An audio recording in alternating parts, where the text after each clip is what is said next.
तो हमारा type second का क्वेश्चन है। इस क्वेश्चन का हमें क्या करना है, फैक्टराइजेशन करना है, गुणनखंड करना है। क्वेश्चन है 54 plus x square plus 15x। जब ये क्वेश्चन बच्चे एग्जाम में देखते हैं तो परेशान हो जाते हैं कि इसका हम लोग गुणनखंड यानी फैक्टराइजेशन कैसे करेंगे। तो इस प्रश्न को सॉल्व करने का तरीका यह है कि हम लोग सबसे पहले क्या करेंगे, इसे अवरोही क्रम में लिखेंगे, मतलब डिक्रीजिंग ऑर्डर में लिखेंगे। किसके, एक्स की पावर के। फिर इसको सॉल्व करेंगे। तो इसको अवरोही क्रम में लिखेंगे सबसे पहले। किसमें, एक्स की पावर के अवरोही क्रम में।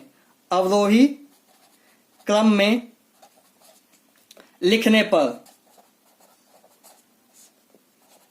किसके, एक्स की पावर के। तो अवरोही क्रम में लिखना है, मतलब घटते क्रम में लिखना है, डिक्रीजिंग ऑर्डर में लिखना है, डिसेंडिंग ऑर्डर में लिखना है। तो सबसे पहले हम लोग सबसे बड़े एक्स की पावर लेंगे। तो यहां सबसे ज्यादा एक्स की पावर कहां पे है, इसमें है एक्स की पावर 2। उसके बाद किसमें है, एक्स की पावर 1 15x, और इसके बाद एक्स की पावर 0 यानी 154।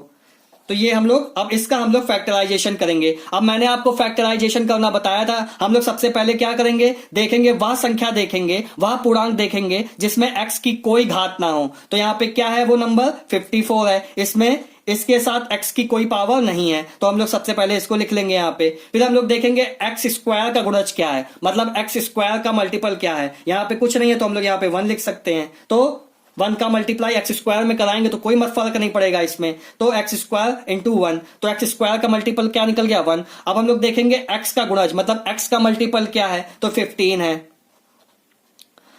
अब 54 का गुणा हम लोग एक्स स्क्वायर के गुणज में 1 में कर देंगे। तो 54 इंटू 1 कितना होगा, 54। फिर हम लोग 54 को ऐसी संख्याओं में बांटेंगे जो केवल खुद की टेबल में आते हैं और या 1 की टेबल में आते हैं। मतलब हम लोग क्या करेंगे, 54 का अभाज्य गुणनखंड करेंगे, प्राइम फैक्टराइजेशन करेंगे। तो इसको करने का तरीका ये होता है, सबसे पहले हम लोग 54 लिखेंगे। 2 से जाएगा, ये हो गया 27। फिर अब 3 से जाएगा, ये हो गया 9। ये फिर से 3 से जाएगा 3, और ये 1। तो इसका प्राइम फैक्टराइजेशन अभाज्य गुणनखंड क्या हो गया, 2 इंटू 3 इंटू 3 इंटू 3। इतना करने के बाद अब मैं आपको बता देता हूं कि गुणनखंड में हम लोग करते क्या हैं। देखिए सबसे पहले जिसमें x की घात नहीं हो, अर्थात केवल नंबर जहां लिखा हो, उसको लेंगे। फिर एक्स स्क्वायर का गुणज मल्टीपल लेंगे, फिर इन दोनों का गुणा करा देंगे। जितना भी आएगा फिर उसका प्राइम फैक्टराइजेशन यानी अभाज्य गुणनखंड कर देंगे। अभाज्य गुणनखंड जैसा कि नाम से पता चल रहा है, इस संख्या को ऐसी संख्याओं में तोड़ेंगे जो केवल खुद से कटती हो या खुद के पहाड़े या टेबल में आती हो। इतना करने के बाद हम लोग देखेंगे कि x का मल्टीपल यानी गुणज क्या है, उसको लिख देंगे। इन फैक्टर्स को यानी गुणनखंडों को हम लोग ऐसे व्यवस्थित करेंगे कि इनको जोड़ने या घटाने पर x का गुणज आ जाए। बस इतना सा प्रोसेस होता है। तो चलिए आगे क्वेश्चन सॉल्व करते हैं।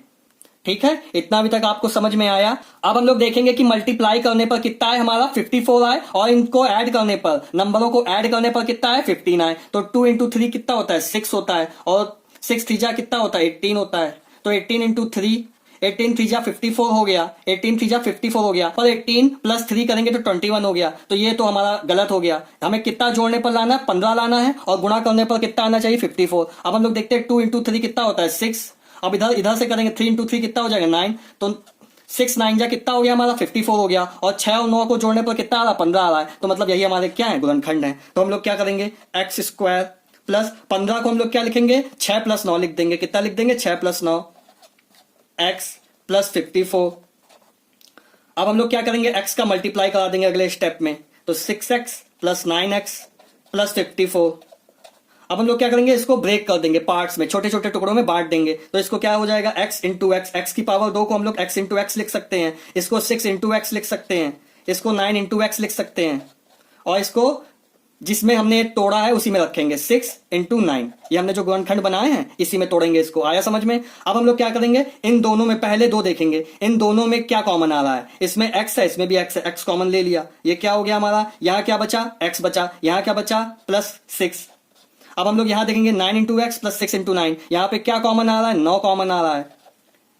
यहां पे अब क्या बचा, 9 कॉमन लेने के बाद यहां पे x बचा, और यहां पे क्या बचा, 6 बचा। अब देखिए x plus 6 plus 9x plus 6 क्या कॉमन आ रहा है, x प्लस 6 कॉमन आ रहा है। तो x प्लस 6 कॉमन ले लिया, तो यह क्या बचा, यहां पे x बचा, इस वाले में x बचा, इस वाले में 9 बचा।